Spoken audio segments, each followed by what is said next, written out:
여러분 안녕하십니까? JTB 뉴스입니다. 일본의 경제 도발에 대한 반발과 더불어 전범기업에 대한 제재 움직임까지 나타나고 있습니다.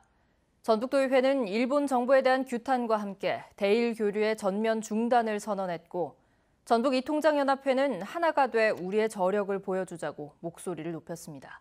첫 소식 이승환 기자입니다. 일본 정부는 비상식적이고 일방적인 경제 침략 행위를 즉각 중단하라. 중단하라! 중단하라! 전라북도의회는 제2의 독립운동 정신으로 위기를 극복하자며 도내 기업을 위해 모든 조치를 강구하겠다고 말했습니다. 일본에게는 과거사에 대한 책임 있는 사과와 강제 징용 배상 판결의 이행을 촉구했습니다. 도내 공공기관들이 10년간 구매한 일본 전범기업의 물품이 모두 300억 원에 이르는 상황. 도의회는 전범기업 제품 구매를 제한하는 조례를 추진하고 일본 지방의회와의 교류도 전면 중단하기로 했습니다. 이번 기회에 일본 전범기업의 어떤 기업들이 어떤 제품을 생산하고 있는지 도민들에게 확인시켜서 우리 전라북도에서 공공구매하는 것을 제한하고자 정의당 전북도당은 논평을 내고 일본의 적반하장식 보복 도발에 한일 군사 정보보호 협정, 즉 지소미아 파기로 맞서야 한다고 주장했습니다. 전북 이통장연합회는 불매운동 등 국민들의 대응에 무한한 지지를 보낸다면서 정치권의 단합을 촉구했습니다. 머리를 맞대어 이번 기회에 다시는 일본의 망언이나 오류를 범하지 못하도록 하나가 되는 대한민국의 저력을 보여주길 바란다.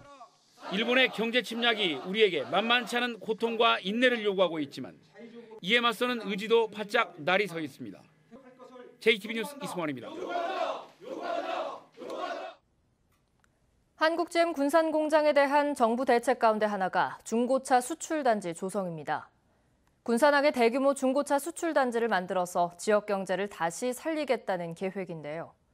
내년에 착공할 예정이었지만 기획재정부가 발목을 잡고 있습니다. 송창용 기자의 보도입니다. 지난해 12월 산업통상자원부는 군산항에 중고차 수출 복합단지를 만들겠다고 발표했습니다. 내년부터 2022년까지 1,200억 원을 들여 연간 7만 대를 취급하는 시설을 조성해 일자리 1,200개를 창출한다는 계획이었습니다. 지역의 대체 신산업을 찾기 위해 함께 노력한 과정을 공유하면서 이러한 지역 활력 프로젝트를 계속 확산시켜 나가기로 뜻을 모았습니다. 중고차 수출 복합단지는 GM 공장 폐쇄로 침체된 지역 경제에 새로운 활력을 불어넣을 것으로 기대되고 있지만 현재로선 사업 추진이 쉽지 않은 상황입니다.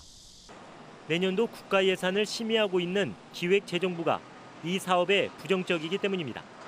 이미 인천항에 연간 30만 대를 처리하는 중고차 수출단지가 있고 민간에서 주도해야 할 사업이라는 게 이유입니다. 전라북도와 군산시는 정부가 다른 지역과 차별하고 있다며 반발하고 있습니다. 근데 창원 같은 경우는 8천억의 공적 자금을 투입하고도 지속적인 정부의 지원 사업이 있고 예산이 적정하냐 아니냐를 따진다라는 것 자체가 기획재정부의 내년도 국가예산 심의는 이달 말에 완료됩니다. 군산을 산업과 고용 위기 지역으로 지정한 정부가 말뿐인 지원만 할지 지켜볼 일입니다. JTB 뉴스 송창용입니다. 조용하던 남원의 한 산골 마을이 시끄럽습니다. 한 업체가 마을 주변의 산골짜기를 석탄재로 메우겠다고 하면서 주민들이 반발하고 있는 건데요. 남원시도 환경오염이 우려된다며 허락하지 않자 업체는 소송으로 맞서고 있습니다. 오정현 기자입니다. 남원 지리산 자락 한 시골 마을 결사반대 현수막이 내걸렸습니다. 2년 전 한 업체가 이곳 골짜기를 메워 창고를 짓겠다고 나섰는데 메우려는 게 경남의 화력발전소에서 나온 석탄재이기 때문입니다. 양도 적지 않습니다. 모두 20만 톤, 25톤 트럭 7,000대 분량입니다. 그러면 저 산만큼의 양을 여기다가 매립하겠다는 거고요. 여기에서 침출수가 발생한다 그러면은 여기 송지천, 주촌천, 요천을 통해서 섬진강으로 흘러가게 되는 차가 한두 대 오는 것도 아니고 낮에만 오는 것도 아니고 야간에도 많이 매립이 이루어질 걸로 예상이 돼요. 그러면 주민들이 나서서 이게 불법인지 아닌지 일일이 체크할 수도 없고. 침출수 등 환경오염을 우려한 건 남원시도 마찬가지입니다. 석탄재를 폐기물로 보고 허가를 내주지 않았습니다. 환경 안정성이 확보되지 않았다는 게 이제 운반에 따른 비산먼지라든지 또는 그게 성토되었을 때의 그 약간의 그 오염물질이 나올 수 있는. 결국 법정 다툼으로 번졌습니다. 업체가 남원시장을 상대로 불허가 취소 청구 소송을 낸 겁니다. 업체는 석탄재가 환경 안전성에 문제가 없고 폐기물이 아닌 정상적인 성토재라고 말합니다. 환경에 저해되는 한 가지라도 들어가 있는 건지 그 환경 인증을 꼭 받게 돼 있습니다. 당연히 환경 인증을 받고 그걸로만 나는 매립을 하겠다고. 법정에서 세 차례 변론을 마친 남원시와 업체. 재판부가 어떤 판단을 내릴지 주목됩니다. JTB 뉴스 오정현입니다. 어제 아침 제주를 출발해 군산으로 가던 이스타항공 여객기가 예정보다 2시간 반 늦게 군산공항에 도착했습니다. 돌풍이 불고 미군 군사훈련까지 겹치면서 벌어진 일인데요. 연결 항공편까지 지연되면서 승객 300여 명이 큰 불편을 겪었습니다. 주혜인 기자입니다. 군산행 이스타항공 여객기가 제주공항을 출발한 건 어제 오전 9시 반쯤. 여객기는 평소처럼 55분 만에 공항 상공에 진입했지만 착륙하지 못한 채 30분 동안 공항 주위만 맴돌았습니다. 강한 바람에 미군 군사훈련까지 더해져 착륙할 수 없다는 공항의 지시 때문입니다. 바람으로 인한 착륙이 어려워서 이제 관제해서 이거 훈련 때문에 한 10분만 더 떠줄 수 있냐라고 물어봤다고 하더라고요. 연료가 떨어질 위기에 처한 여객기는 120km가량 떨어진 청주공항에서 연료를 채우고 다시 군산으로 향했습니다. 결국 여객기는 도착 예정 시간보다 2시간 30분가량 늦은 오후 1시에야 내렸습니다. 이 때문에 승객 140여 명이 큰 불편을 겪었습니다. 또한 이 여객기를 타고 제주로 가야 했던 승객 180여 명도 3시간 늦게 출발했습니다. 이스타 측은 항공사 잘못이 아니기 때문에 보상 계획은 따로 없다고 밝혔습니다. JTB 뉴스 주혜인입니다. 꽃새우를 다시 구매하겠다고 했던 농심이 경매 때마다 1.5톤씩을 구매하기로 결정했습니다. 예년과 비교하면 턱없이 적은 물량인데요. 이달 말이면 꽃새우철이 끝나기 때문에 어민들이 그동안 입은 손실을 메우는 건 어렵게 됐습니다. 김진형 기자가 보도합니다. 농심의 꽃새우 재구매 결정에 지난 2일부터 꽃새우 경매가 시작됐습니다. 농심은 경매 때마다 1.5톤씩 사기로 군산시와 협의하고 구매에 나섰습니다. 어제 사간 것이 약간 상당수는 122장이야. 곱하기 15kg 해야겠죠, 무게가. 그러면 약 한 2톤 400 정도 사갔어요. 이는 전체 경매 물량의 10%에도 미치지 못하는 것으로 농심이 과거에 30%가량씩 사들였던 것에 비하면 3분의 1 수준에 불과합니다. 더욱이 꽃새우철은 이달 20일쯤이면 끝납니다. 경매가 평균 이틀에 한 번씩 열리는 걸 감안하면 농심의 올해 구매량은 10톤 남짓에 그칠 전망입니다. 농심의 구매량이 기대에 미치지 못하면서 꽃새우 가격도 15kg 한 상자가 38,000원 수준에 머물고 있는 상황. 이 가격 갖고는 우리가 기름값도 비싸고 인건비 비싸지 모든 것이 물가가 이렇게 오는데 생선만 이렇게 안 오르고 있잖아요. 특히 새우가 이렇게 싸게 나가면 이거 안 맞아요. 차라리 그냥 묶어놓고 있는 게 나서요. 적자를 면하기 어려운 처지에 놓인 어민들은 내년에 기대를 걸고 있습니다. 군산시와 수협, 어민은 꽃새우 파동의 원인인 위생 문제를 해결하기 위해 이물질 선별기 도입 등 개선 대책을 서두르고 있습니다. 농심이 꽃새우 재구매를 결정하면서 군산 어민들이 기사 해생할 수 있게 됐지만 여전히 갈 길은 멀어 보입니다. JTB 뉴스 김진영입니다. 아시아태평양 청년문화체험단이 남원을 방문했습니다. 순창군 장류 전시관이 새롭게 단장을 마치고 문을 열었습니다. 권대성 기자입니다. 강활로 건립 600년을 맞이해 아시아 태평양 지역 11개 나라 청년 50명이 남원을 찾았습니다. 이들은 지난 6일부터 이틀 동안 창극 공연 관람과 판소리 배우기 등 남원의 전통 문화를 체험했습니다. Namon is the city of tradition, art, and love, and you can really feel it in the air. I hope I get a chance to visit this place again with my friends and loved ones.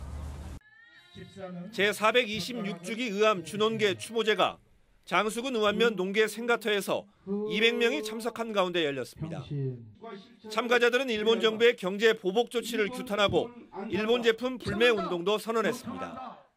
농계님의 충전 정신을 본받아 아베 정권의 명분 없는 경제 보복이 철회될 때까지 노노저편 운동에 앞장서 나갈 것입니다. 순창군이 발효 소스 토굴에 고조선에서 지금까지 장류의 역사를 한눈에 보여주는 전시관을 새롭게 구축했습니다. 전시관이 있는 토굴은 가상현실 체험시설 등을 갖추고 있는데 실내 온도가 20도를 넘지 않아 피서지로도 인기입니다. JTB 뉴스 권대성입니다. 이른바 대한정치연대가 탈당을 선언해 민주평화당이 창당 1년 6개월 만에 분당 사태를 맞게 됐습니다. 민주평화당 유성엽 원내대표는 김종회, 박지원, 천정배 의원 등 대한정치연대 소속 10명이 당을 떠나기로 결심했다면서 제3지대 신당 창당은 2보 전진을 위한 1보 후퇴라고 말했습니다. 대한정치연대는 유성엽 의원이 임시대표와 원내대표직을 함께 수행하며 당의 간판이 될 신임 대표 영입을 추진하고 오는 12일 기자회견에서 구체적인 창당 일정을 밝힐 예정입니다. 상산고의 자사고 지정 취소 부동의 결정과 관련해 김승환 교육감이 다음 주 안에 법적 대응에 나서겠다고 밝혔습니다. 김승환 교육감은 어제 교육부 장관과 만나 박근혜 정부가 만든 장관 동의 조항을 활용해 교육감들의 자사고 지정 취소 권한을 침해했다며 다음 주 안에 대법원 또는 헌법재판소에 소송을 제기하겠다고 말했습니다. 김 교육감은 상산고 문제는 전국적으로 적용할 고교 유형 체제의 문제라며 교육부와 시도교육감 간의 관계를 재정립하겠다고 강조했습니다. 전북은행이 일본의 수출 규제 조치로 피해가 예상되는 전북의 기업들을 위해 1,000억 원 규모의 자금을 지원하기로 했습니다. 전북은행은 일시적으로 유동성이 부족한 기업에 대해 자금을 지원하고 대출 만기가 도래할 경우 신용 등급과 관련 없이 기한을 최대 1년 연장해줄 계획입니다. 전라북도 조사 결과 관련 기업체 1,344곳 가운데 3.4%인 47곳이 일본 부품을 핵심 소재로 사용하는 것으로 나타났습니다. 군산사랑 상품권 발행이 지역자금의 역외 유출을 방지하는 데 효과가 있는 것으로 분석됐습니다.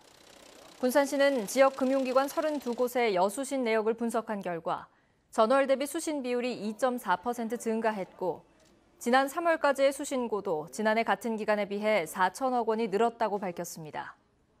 군산시는 만여 곳에 이르는 가맹점의 매출 개선과 상품권 10% 할인으로 가게 건전성이 개선되면서 금융권 저축이 늘어난 것으로 분석했습니다. 군산, 부안, 고창 어민들로 구성된 서해 이이지 배타적 경제수역 골재 채취 대책위가 바닷물의 채취 중단을 촉구하고 나섰습니다. 이들은 배타적 경제수역의 해사 채취가 해양 생태계를 파괴하고 어업 생산에 막대한 지장을 초래하고 있다며 허가권을 쥐고 있는 김현미 국토부 장관의 사퇴를 촉구했습니다. 배타적 경제수역의 해사 채취는 국토부가 5년 단위로 허가를 내줘 왔으며 지난해 말 기존 허가가 완료되자 사업자들이 다시 기간 연장을 신청한 상태입니다. 가을의 시작을 알리는 절기 입추인 오늘, 날은 더 무더워졌습니다. 무주와 진안, 장수에 다시 폭염주의보가 내려지면서 전라북도 전 지역으로 폭염특보가 확대 강화됐습니다. 낮 기온은 익산과 정읍 35도, 전주 34도, 진안과 장수도 32도까지 오르겠습니다. 낮부터 밤사이 대기 불안정으로 곳곳에서 소나기가 내리겠습니다. 양은 10에서 70mm로 지역 간 강수차가 크겠습니다. 비가 내리는 동안 돌풍과 벼락이 동반할 가능성이 있어 주의가 필요합니다. 내일까지는 무더위 속에 곳곳에 소나기가 지나겠고 다음 주 월요일에는 한 차례 비가 내릴 전망입니다.